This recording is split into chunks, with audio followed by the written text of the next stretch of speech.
alegria a gente recebe ele, que nasceu na Nova Venécia, casado com nome difícil. Udemilta. Udemilton, uau! Pimentel Lopes, pai de Mariana e Tiago, nora de Renata e Neto Bento, fez um curso de bacharel em teologia no Seminário Presbiteriano do Sul de Campinas, em São Paulo, no período de 1978.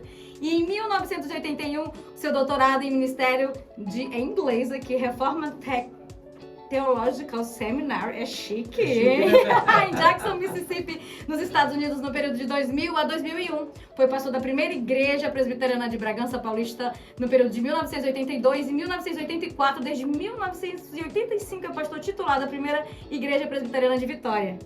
É um privilégio muito grande estar aqui, viu? E também é membro da Academia Evangélica de Letras do Brasil, diretor executivo da Luz para o Caminho, pastor colaborador da Igreja Presbiteriana de Pinheiros, em São Paulo, é conferencista, escritor, com mais de 150 livros publicados, com alegria. E poder compartilhar a palavra de Deus e participar também com irmãos tão queridos que apoiam o nosso ministério e que têm sido participantes e cooperadores desta grande obra do avanço do Reino de Deus. Que bênção. Pastor, a gente quer começar fazendo uma pergunta de uma fala sua. Pois não. Você disse sim, lá em uma entrevista, que você largou os seus sonhos pessoais, seus projetos pessoais. Você entendeu o que era Deus falando com você e você foi direto para um seminário. Conta um pouco como foi esse Deus falando com você sobre tudo que ele poderia começar na sua vida. É que, na verdade, quando a minha mãe estava grávida, numa região muito pobre, ela ficou muito doente e o meu pai entendia que ela não suportava ser transportada numa padiola 40 quilômetros onde estava o médico. O médico veio, a examinou e disse o seguinte: essa mulher não vai sobreviver. A criança está em agonia de morte no ventre dela e a única chance de salvar a mãe é sacrificar a criança. Nossa. E a minha mãe então fez um voto para Deus e disse: meu Deus, se tu poupares a minha vida e a vida desta criança, eu vou consagrar essa criança para ser um pastor. Eu sou um pregador do Evangelho. Deus ouviu a oração da minha mãe, eu nasci na roça, na região rural, fui calçar meu primeiro par de sapatos com 8 anos de idade. Na minha região não tinha escola e com 12 anos eu saí de casa para estudar, eu que nunca tinha dormido uma noite fora de casa, e o meu sonho de criança era ser político e advogado. Esse sonho eu nutri durante toda a minha infância, durante parte da minha juventude. No dia que eu fiz 18 anos, eu tirei meu título, me filiei num partido e acompanhava com muito interesse a vida política. Até o dia que eu conversava com um amigo, um homem de Deus, e disse para ele que quando eu realizasse os meus sonhos de ser um político e um advogado reconhecido, eu, no final da vida, entraria num seminário para dedicar o resto dos meus dias na obra de Deus. E esse homem, com muita ousadia, literalmente botou o dedo no meu nariz e disse: você quer dar as sobras para Deus. Deus quer você hoje, agora, com a sua juventude, com a sua força. E aquela palavra entrou como flecha no meu coração. Naquele dia eu abandonei meus sonhos pessoais e abracei o projeto de Deus. Não sabendo eu que a minha mãe já havia me consagrado desde o ventre, porque ela não me contou isso, porque ela esperava que Deus fizesse essa obra no meu coração. E abracei então o projeto de Deus. Hoje eu sou pastor há 41 anos. Se eu pudesse viver 10 vezes, eu queria ser pastor nas 10 vezes. Penso que não há nada mais sublime e glorioso do que ser pregador do Evangelho, pastor de ovelhas, cuidar do povo de Deus. Que bênção, pastor. E a gente falou um pouco do seu início, sua trajetória. A partir daí você foi ao seminário, foi se qualificar e Deus foi realizando seus projetos em sua vida. E essa questão do pastor Hernandes, escritor. Pois a gente está curioso para conhecer os começos. Tem muita gente que se inspira. É muito interessante, porque lá em Vitória tinha um cidadão, um homem de Deus, que não era membro da nossa igreja, ele era membro da igreja metodista e ele sempre ia me ouvir. E ele me dizia: você precisa escrever, você precisa escrever. Mas eu não tinha tomado a decisão de escrever um livro. Um dia esse homem chegou no meu escritório, botou um depósito bancário na minha mesa e disse: eu depositei a metade do valor do primeiro livro. Agora você escreva, arranje outra metade e publique. Aquilo mexeu comigo. E eu então escrevi o primeiro livro, e o segundo livro, o terceiro livro, o quarto livro, por conta própria. No quinto livro, uma editora me procurou. E a partir daí, com a graça de Deus, eu não parei mais. Hoje já são 175 livros publicados. 175 livros. E eu sou muito feliz e grato a Deus por esse privilégio de escrever. espalhar a palavra de Deus através da literatura. E você é um fenômeno editorial, a gente sabe que é sucesso demais nos seus livros. Tem algum, porque talvez você não tinha ideia de escrever o alcance que seria, o impacto que seria na vida das pessoas. Você tem algum assunto, um tema mais que toca no seu coração? Eu sei que tudo é maravilhoso, Deus fala contigo. Quais são os preferidos? Lá em casa eles sabem disso. Toda vez que chega um livro, eu pareço que eu sou uma criança ainda. Eu me empolgo, eu pego o livro, eu olho, aprecio, admiro, leio de novo. E eu brinco que cada livro que chega é um filho. Chegou o filho caçula. Então é assim que eu brinco. São muitos filhos. Eu gosto dos assuntos, mas eu acho que hoje tem uma área que tem sido uma referência, que são os comentários expositivos publicados pela Hackers.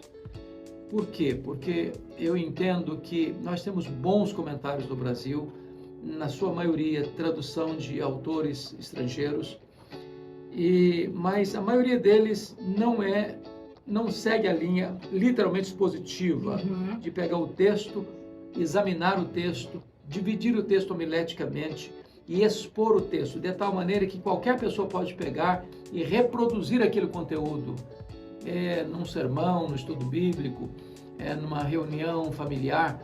Então, isso, penso eu, ajudou, facilitou para os pregadores a olhar para o texto e extrair do texto aquilo que está lá e poder repartir. E a minha maior alegria é ouvir de alguém: olha, eu peguei aquele esboço lá, aquele texto lá, aquele capítulo lá, aquela exposição daquele capítulo do livro tal, e preguei na minha igreja. Para mim isso é uma grande alegria, porque o propósito dos comentários expositivos é esse, é que pessoas multipliquem esse conteúdo. Eu costumo dizer que original só Deus o é. Todos nós estamos nos ombros de alguns gigantes e aprendemos com alguém. Então, quando alguém pega esse mesmo conteúdo e transmite esse mesmo conteúdo, isso me alegra profundamente, porque é exatamente esse o propósito com que nós escrevemos os comentários expositivos. E observamos que você é um defensor da família, seus valores, você casou-se com o Demilton. Agora eu acertei? Acertou. Muito bom. Mas pode falar Tinha, que o apelido dela é Tinha. Tinha, pronto, casou-se com a Tinha. E a partir desse momento você é um defensor da família. Nós observamos que você fala mesmo veementemente, reforçando isso. Nós temos vários livros sobre a questão da família. Entendemos que a família é, de fato, a célula-mãe da sociedade, é o alicerce da sociedade. Portanto, qualquer nação que quer buscar ser uma nação forte, próspera, bem-aventurada, ela precisa investir na família. Porque não há igreja forte com famílias fracas, não há nação próspera com famílias destruídas. Verdade. É necessário investir na família, porque ela é a base de toda a sociedade. Além dos livros que nós mencionamos aqui, tem um alcance expressivo demais pela internet. Graças a Deus. São milhões de visualizações na internet, em seu canal, nos seus vídeos e outros canais que replicam, que duplicam essa informação. Assim como os livros que você mencionou, que ama que as pessoas aprendam para multiplicar essa informação do conhecimento da palavra. Como você viu, assim, eu sei que teve aquela primeira vez, teve aquele impacto, meu Deus, Deus já me levou muito longe. Teve aquele momento de você olhar assim e falar assim, se admirar daquilo. É gratidão a Deus, porque nada disso foi planejado, pensado, vou fazer isso para alcançar aquilo outro. Não, as coisas vão acontecendo dentro da dispensação da graça de Deus, pela bondade de Deus. Mas hoje são mais de 10 milhões de pessoas por mês que são alcançadas através das nossas mídias pessoais, das mais diversas mídias, né? O canal do YouTube, o Instagram, o Facebook, o TikTok, o Kawaii e outras mídias, né? Então, o que é importante é que são janelas que Deus abre, e janelas importantíssimas para que o Evangelho chegue não apenas nos rincões da nossa pátria, mas também em outros países, outras nações.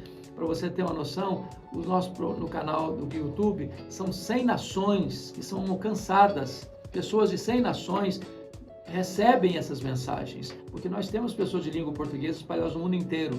Hoje, na Igreja Presbiteriana de Pinheiros, nós legendamos os sermões em mandarim, em russo, italiano, alemão, francês, inglês. Então, isso tudo amplia o horizonte do alcance da palavra de Deus.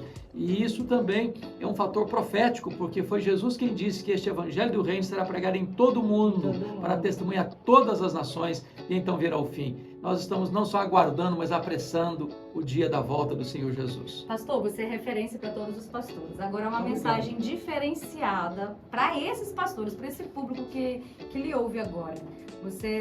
Deus lhe deu estratégias, temos livros, são os vídeos, diversas redes sociais. O que você diria para os pastores em relação à rede social? Eles precisam realmente se posicionar? O grande aspecto das redes sociais, elas são fantásticas. Eu fico preocupado quando eu vejo algum pastor com medo de usá-las. Eu acho que não deve usar mídia social para qualquer outra finalidade, senão para pregar o Evangelho. Não é para tirar um sarro do cidadão do lado aqui, que o time dele perdeu. Não é para discutir política partidária. Não é para fazer qualquer comentário desairoso ou contar uma piadinha sem graça. Não, para mim, mídia social é canal de uma única via. É levar a palavra de Deus, a esperança do Evangelho. Nós temos um conteúdo a passar, nós temos uma mensagem a transmitir. E essa mensagem é a mais importante do mundo. Todas as outras coisas, por mais importantes que sejam, seja economia, seja política, seja problemas sociais, são importantes e precisam ser tratados mesmo, mas nós temos uma mensagem de consequências eternas, que é o Evangelho de Jesus Cristo. E nós não podemos calar a nossa voz. Deus abriu janelas para o mundo e nós precisamos usá-las com sabedoria, com senso de urgência, com fidelidade à palavra de Deus. Amém. Você que é líder pastor, que quer ouvir mais o pastor Hernandes Dias Lopes falando mais sobre a trajetória de liderança, de pastoreio. Hoje nós temos um encontro maravilhoso organizado por pastor Davi. Está com a gente, ele vai conversar com a gente um pouquinho. Tem uma conferência Vida e Fé hoje, pastor Davi. Conta mais para o pessoal participar, não perder essa oportunidade com a presença do nosso querido pastor Hernandes Dias Lopes. Paz do Senhor. Paz do Senhor, Carliane, todos os irmãos que estão presentes aqui na sala, o reverendo Hernandes Dias Lopes também, e todos que estão nos ouvindo nesse momento. Pela graça de Deus, nós estamos realizando hoje a conferência Vida e Fé, a conferência que estava marcada para outubro, para o mês de outubro, mas não foi possível. Mas estamos realizando hoje, pela graça de Deus, e o nosso convidado é o pastor Hernandes Dias Lopes. É uma realização da Livraria Teológica e Acadêmica, juntamente com a editora Ragnos, na pessoa do nosso querido irmão Júlio Carvalho, né? Então, nós queremos convidar todos que estão nos ouvindo e que você transmita esse recado a quem não está sabendo, a quem não ouviu, para hoje, a partir das 17 horas, no tempo central das Assembleias de Deus. Aqui no Campo 1, serão 2 momentos específicos. O primeiro momento, uma palavra para pastores e líderes. No segundo momento, uma palavra para a igreja em geral. Mas em ambos os momentos, tá? A entrada é franca, é livre, gratuita para quem quiser participar. Não haverá taxa de inscrição, não haverá nenhum tipo de cobrança.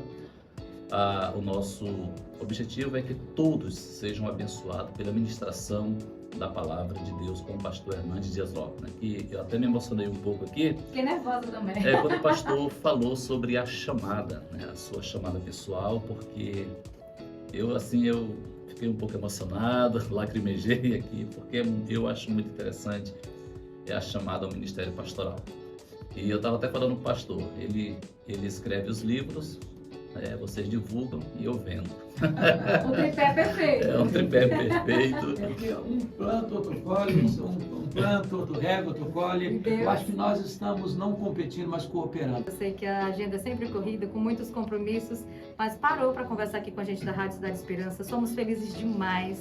Amamos o seu conteúdo que Deus tem lhe usado para ensinar o povo de Deus, ensinar a igreja, a palavra na sua essência. E eu quero deixar aberto para você as últimas considerações. Aproveita aí também e fala das suas redes sociais e convida o pessoal para estarem à noite lá aprendendo mais de você. Hoje foi só para dar aquele gostinho, é só um spoiler para você aí que está ouvindo a programação não deixar de participar. Será um prazer ter você inscrito nos nossos canais, o canal do YouTube, o Instagram.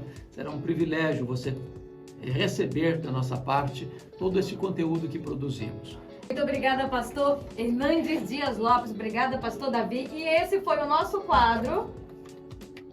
No quadro Talk Show, com muita gente especial que fala aos nossos corações. Não se esqueça, hoje, 30 anos de IBAD, Conferência Vida e Fé, com o pastor Hernandes Dias Lopes, aqui em Imperatriz, e a gente vai de música.